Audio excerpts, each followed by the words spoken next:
Morales-Shaw in opposition to the bill.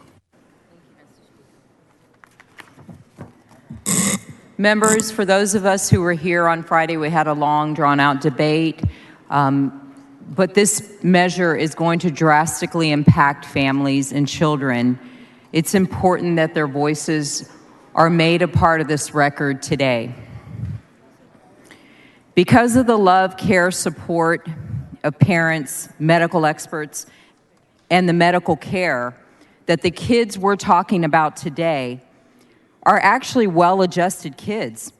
That's what's been reported to us. They're happy and they spend their days just like every other kid, except on days like this, when lawmakers that have no personal experience of what these families have overcome, how much love they poured into these children so that they know that they're special and validated. It's days like this, it's people that exclude them, that target them, and take away critical medical care that can spiral families into anxiety and desperation.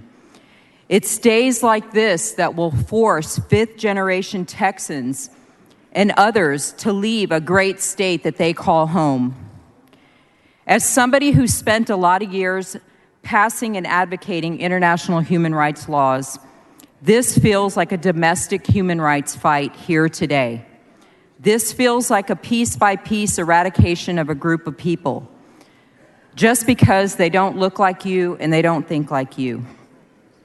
When we look back on history, there's a lot of shameful periods of similar eradication of people because they didn't look like us or think like us.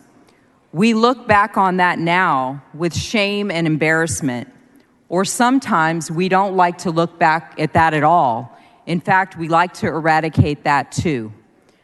There's nothing more precious than a person's freedom and liberty to be who they are, not who we tell them to be. The ruling, governing class here doesn't make us the right class, the better class, the higher class. It just makes us the class with the power at this moment in time. It's a moment in time to be compassionate and kind, accepting, open, willing, humane. And by the way, I think that we're all of these things. I just wish that we could be that way today for these special families and even for providers.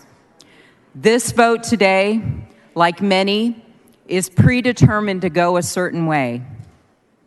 I apologize to all of the families who will be left helpless, desperate, and have already been in tears from this stripping away of parental rights. In closing, I'll just say to these families, what's happening here today doesn't determine your worth. It defines your courage. Continue to be courageous. Continue to be you.